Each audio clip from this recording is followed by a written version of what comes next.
It's happening right now, right as we speak. It's going live on Facebook. Perfect. And we have Elizabeth Lisa here. Awesome. Hello. Yeah, welcome everyone. Happy Monday. I think we'll just allow another minute to see if anyone else is going to come in. That sounds perfect. Hope everyone enjoying the sunshine today and the nice kind of warm, but not too hot. At least not yet. I don't know what the temperature or weather's supposed to be like for the rest of the day, but so far so good it seems.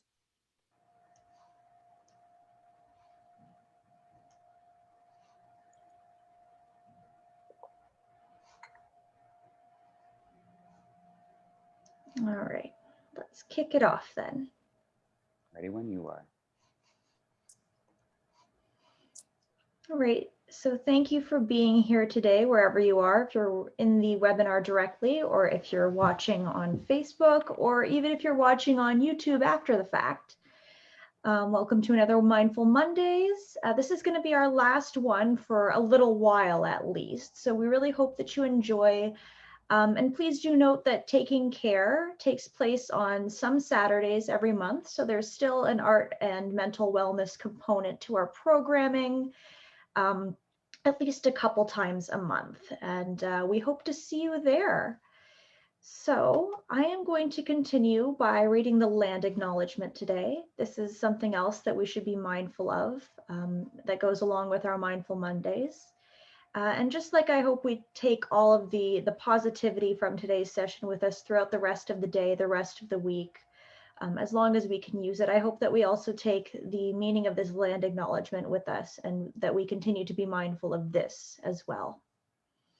While this program is happening digitally, today I want to acknowledge that I am physically situated on Anishinaabe territory, the traditional territory of the Three Fires Confederacy of First Nations, comprised of the Ojibwe, the Odawa, and the Potawatomi.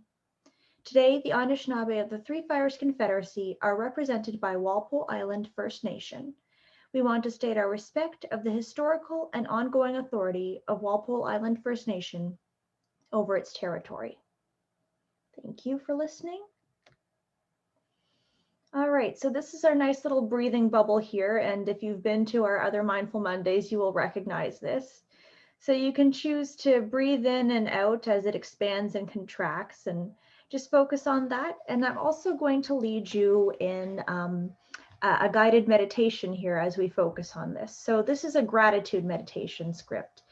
And I know, especially during times like these, it can be really hard to find that gratitude within ourselves, to be thankful for anything when it seems like there's still so much to improve.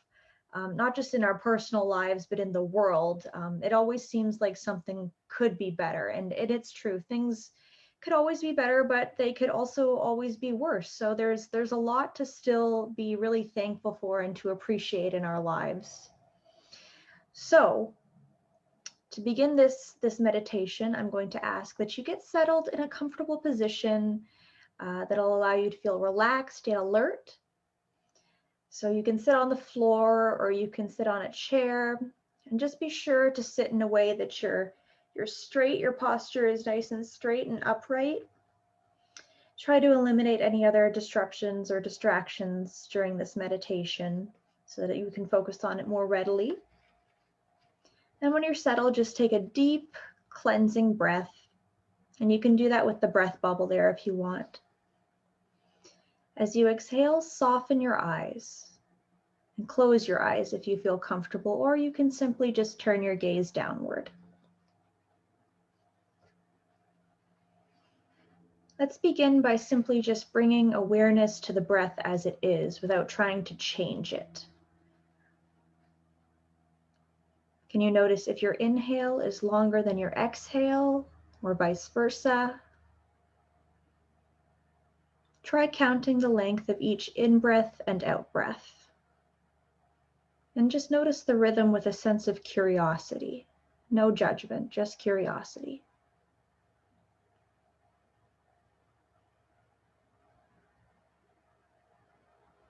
And now begin to even out your inhalations and exhalations so that they are the same length. If your inhalations are longer, So for example, 5 counts, and start to lengthen your exhalations to 5 counts.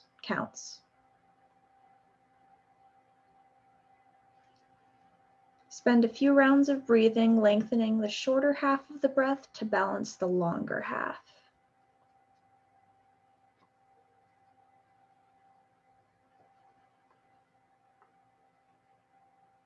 Now, as you do this, let's bring gratitude to our senses. Bring attention to what you can hear. And without labeling the sounds, simply just notice your ears' ability to hear. Give thanks to your ears for working so well and for allowing you to hear everything that makes up this moment. And thank your ears for letting you hear the voice of your beloved or your favorite song, birds singing outside.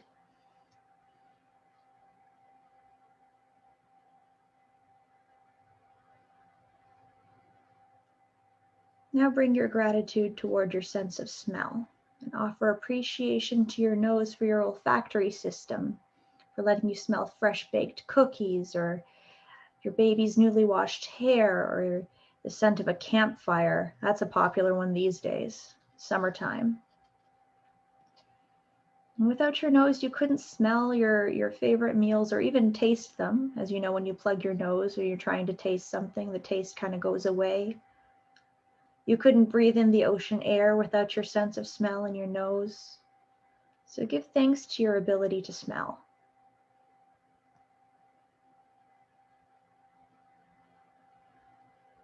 Now, bring gratitude to your taste buds, to your tongue and your mouth for letting you taste your favorite coffee, or the array of food that nourishes your system, to your lips for kissing your partner or your children or your pets. Everyone loves to kiss their pets, right? That's not just me. Offer your heartfelt thanks to your sense of taste for letting you engage with all the flavors of the world.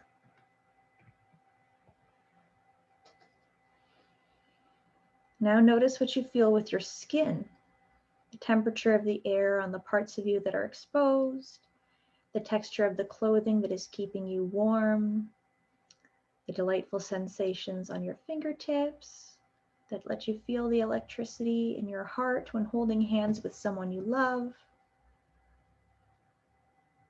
Be grateful to the skin that lets you feel the texture of the sand at the beach, the sense of a breeze on your neck, and to enjoy a good massage, the sense of wrapping a warm blanket around yourself when you're cold, or being able to, take off your clothes when you're at home alone and there's a fan on and you're feeling hot.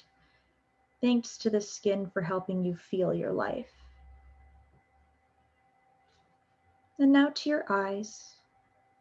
Keeping your eyes closed, can you send waves of gratitude to these magical eyes for letting you see the world around you?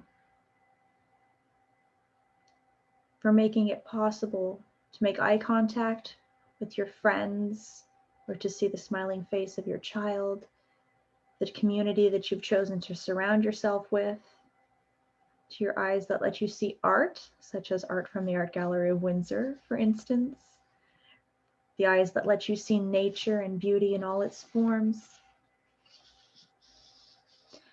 To whatever degree your eyes let you see, thank them for all that they do, for letting you take in the world around you through the windows of your soul. And take a deep breath and notice how you feel in your heart now. Connect to a feeling of expansion in your chest as you let yourself truly savor the full spectrum of your senses. And the spectrum is going to be different for everyone, and that's okay. Not everyone has the exact same abilities in every sense. But whatever you can perceive through your senses, be grateful for that. And remember to enjoy that and to savor that. Next, we're going to be grateful. We're going to turn our gratitude to the people in our lives. So bring to mind someone in your life who is easy to love. And picture this person sitting in front of you. See them smiling at you. And through your heart space, thank them for being in your life. as if wherever they were at this very moment, they could receive your gratitude. Just shower them with love simply for existing.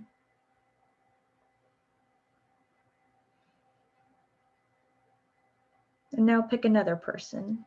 And you can repeat this with as many people as you like. Just remember that offering your gratitude to one person doesn't take it away from anyone else. Just think of a few people. Take a quick moment to think of a few people. Thank them for being in your life. And maybe it's, someone who's not as easy to love as well, that you can thank for being in your life to challenge you as a person. Some people will challenge our patience, but that's part of our growth as humans. And we need people in our life that we sometimes clash with, maybe don't get along with so well. There's just a variety of different personalities in this world, and we can be grateful for that too.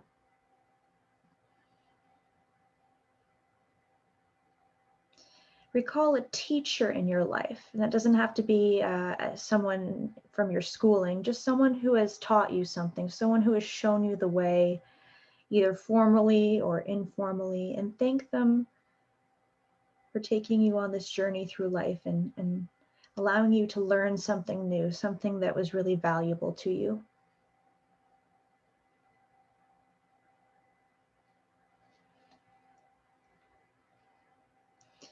Now, take a moment to be thankful for and to turn your gratitude towards your material possessions.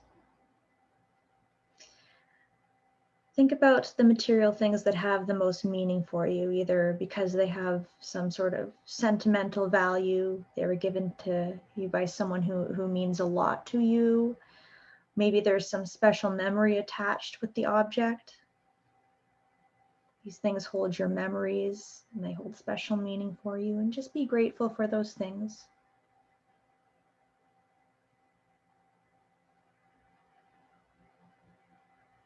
And now offer your thanks to your essential possessions, like the place where you live, the amenities that keep you safe and healthy, your bed that gives you a place to sleep at night, or your couch if you prefer couches. I like couches. Your kitchen, whatever appliances you may have there that give you the chance to cook food and provide your body with the nourishment it needs. Thankful for your bathroom, the running water that gives you all the sanitation you need and the refreshment, the cool shower at the end of a hot day, or a hot shower at the end of a winter's day. Be thankful for the walls that protect you from the elements, the roof that protects you. Thank those things. Thank your clothing and your shoes. Thank your books. Thank your tools. Thank your electronics. Everything that allows you to learn new skills and take care of yourself. Broaden your horizons. Give thanks to the money you receive through your paycheck that allows you to live. Appreciate these things that not everyone has. Appreciate the fact that these things can take care of you right now. And now we'll just turn our gratitude towards the present moment. So take another deep, deep breath and connect to this moment. You can open your eyes and look around you and offer your gratitude to everything in your space. Give thanks to your circumstances and your livelihood, which give you the chance to sit in stillness right now and be grateful. And to your health and physical capabilities that make it possible for you to sit quietly like this right now. Give thanks. To the silence, the calm, the life, the love, the tears, the joy, and everything in between, be grateful. So take one final deep breath. Put your hands to your heart and smile. Smile in gratitude for everything that you have, even if there are still things that could use improvement in your life and in the world, be grateful in this moment that you're okay, you're safe, and you have what you need right in the present. Thank you for listening, everyone. I'm going to turn it back over to my colleague, Derek, and they will be handling the story and the artwork for today. If you've been to the art gallery before, chances are that you've seen this artwork before, and it'll be like a long time no see situation. So go ahead, Derek. Thank you. Take it away. Well, thank you, Michaela. I have to say how light my heart feels, and just very grateful. You had me kind of reminiscing over so many different things, or so many things coming to mind with so many situations or prompts to be grateful and to be grateful for. So thank you for that. I thoroughly enjoyed it. I'm definitely feeling very thankful for the work that allows us to do this sort of work and to get to hold this space. Would you mind changing over to the first slide of the image that I'd like to share today? And we can reveal to everyone our artwork. So this artwork is Untitled.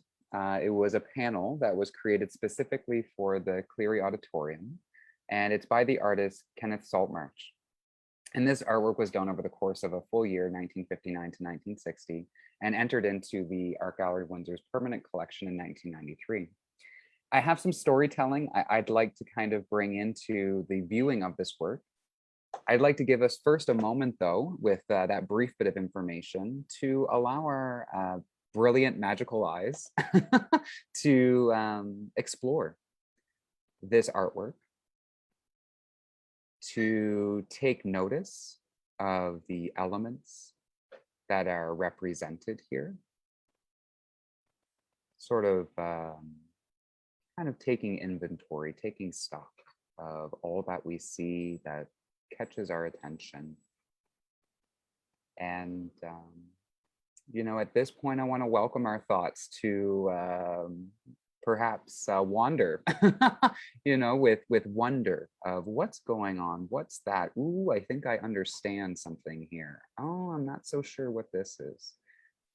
Allowing ourselves just to appreciate so many different elements in this image. And this is a very representational work. There's a lot of representing a certain place, a certain time.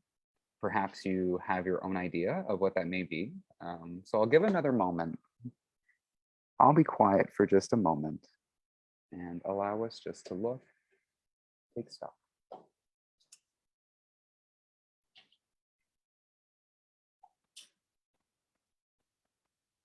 And I want to encourage you to continue looking and taking stock, so to speak, as I give some story to this image, as I give some context. We're going to get a little closer into the image in a couple slides, and then we'll pull back out. So we have some time to really engage with this work together. You don't have to, but I thought, you know, you might want to have a piece of paper and a pen nearby where you can actually, you know, make your list, take stock, and kind of describe what you see. As we move through the work, you may want to have that pen and paper close by for a secondary purpose, which I will not reveal yet, but in a moment's time. And so continuing with this slide where we're at, I'm going to start with a little bit of storytelling, and then I'll provide a prompt to move on to the next slide when we get to that part of the story, if that sounds all right, Michaela. Perfect. So for those who don't know, Kenneth Saltmarche is a well-known figure in the local arts community. He had served for 40 years with what became known as the Art Gallery of Windsor. At that time, during his initial tenure, it was actually the Willisett Art Gallery, which then became its own thing. He was an accomplished painter and writer as well.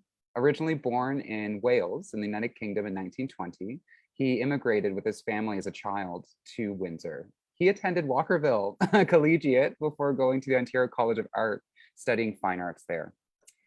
And it was in 1946 when he was first appointed the first full-time curator of what became the Art Gallery of Windsor. So that was when it was still the Willisett Art Gallery.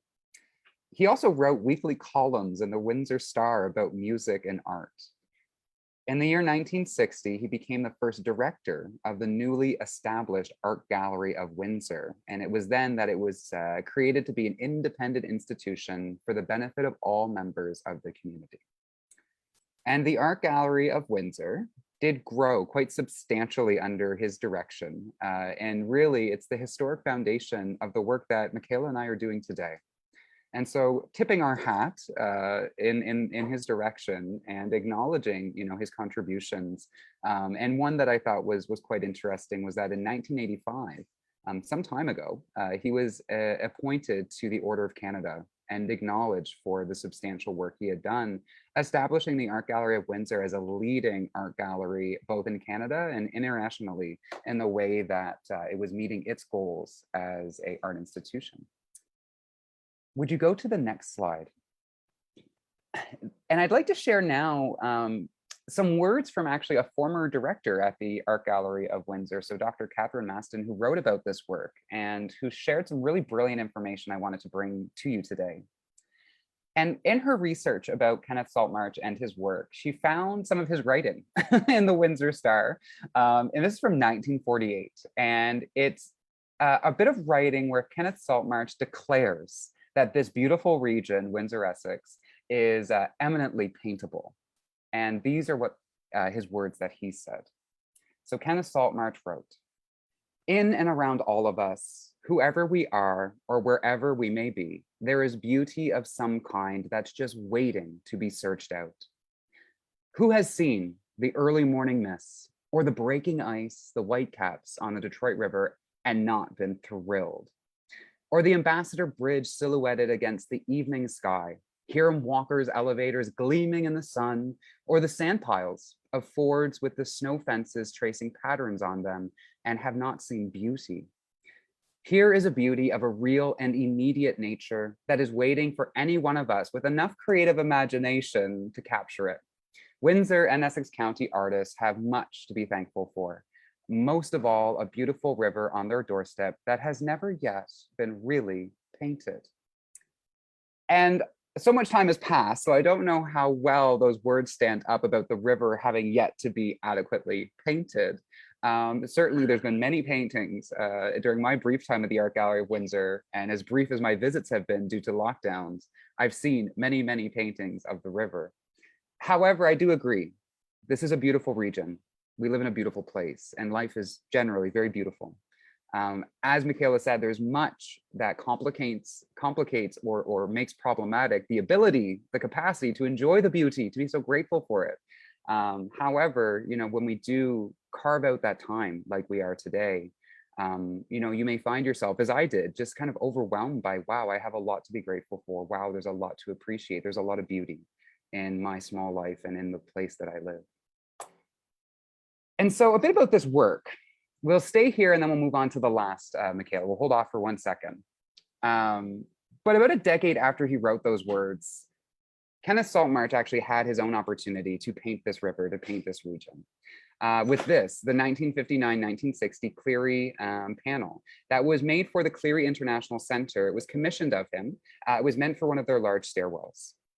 And you'll see here that Saltmarche created a composition that collages together many subjects and timeframes that creates a historical chronology of the colonial history from contact, which we see on the left-hand side, to more contemporary times, which we see more here, which includes the Detroit River, the once riverfront train, the Ambassador Bridge, hydroelectric towers, and also recognizing the cultural diversity, ethno-cultural diversity of this region, which includes both Euro-Canadian and settlers, as well as Afro-Americans and First Nations people, Métis people, here with the Detroit skyline and the Canadian shore.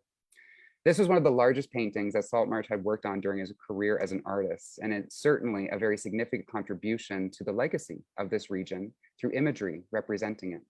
And also what a wonderful addition to the AGW's collection. And will you move on to the final slide of this image, which pulls us back and we see the full image. So there you see from the left-hand side describing early period of colonization and the contact of those exploring the region and then settling here. And then the complications that have come through that relationship, right? And the displacement of peoples and now the industrial growth in this region under predominantly only, right, Euro-Canadian benefit. And so here we have both a brilliant, absolutely brilliant, beautiful painting piece of artwork as well as a very historical documentation of this region and its history, from the position of being Kenneth Saltmarche, or being a settler of European descent.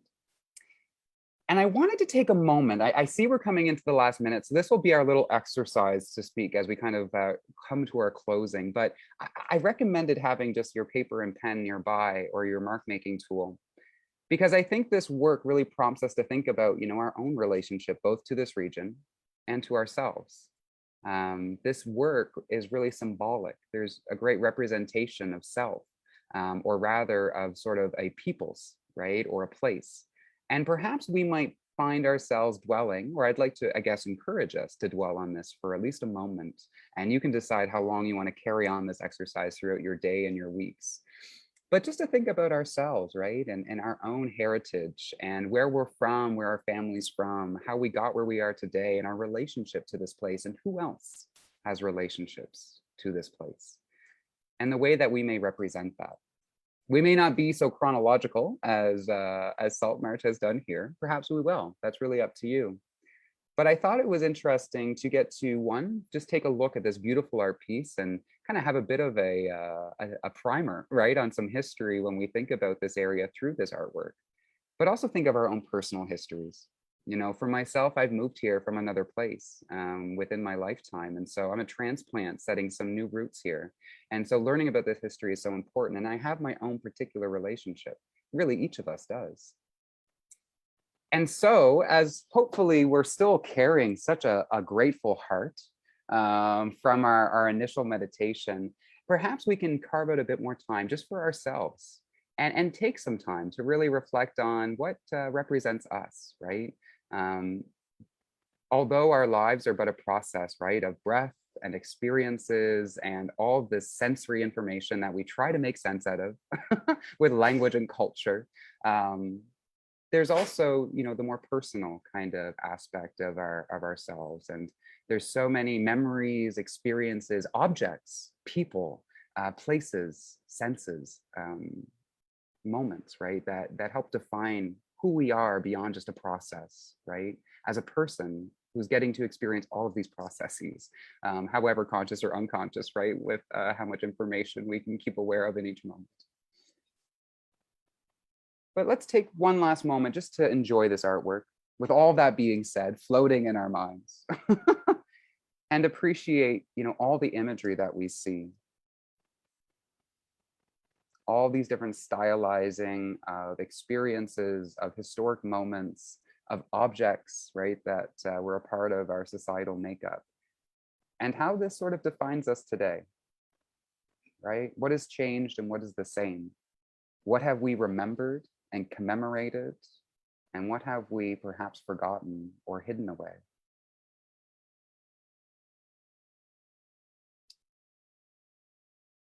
And hopefully, perhaps you do find yourself stimulated, as I sort of was, looking at this and reflecting on my own relationship and what makes up myself and how would I represent it, and take that with you as well. So with a grateful heart and a well-fed creative well, or a well-nourished creative well, right? Having sort of images floating around, ideas in our hearts and our head.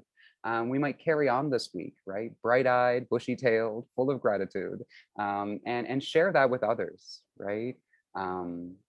But I hope that was enjoyable. It was a little kind of experiment and some contextualizing, and then some kind of provocation. I want to thank Michaela really for such a brilliant opening meditation to really open our hearts. I definitely felt that nice effect of just focusing on what to be grateful for. I agree, that's often what can carry us through those difficult times where much improvement's needed, is still having those things by which we fuel ourselves, right? Those relationships and those experiences, those sensory information that is so satisfying and pleasurable. But as well as to think about how we then represent, all these processes of self through art and through imagery and through storytelling. So I want to say a deep thank you to Michaela and to all of you for joining us today, and for kind of joining us on this little journey of both mindfulness and gratitude, and then art and thinking about it in mindful ways. I wanted to wish everyone a wonderful rest of your week. Do continue to carry these different feelings throughout your week. Do join us for taking care, and we do hope to have you return with us when we return from our brief hiatus over the rest of the summer. And if you have any questions, always feel free to reach out, check out our website, and we look forward to getting to join you again in our virtual space. And when the time does come, which will be soon, once again, together in a shared space. So with that, ta-ta for now. Take care, everyone.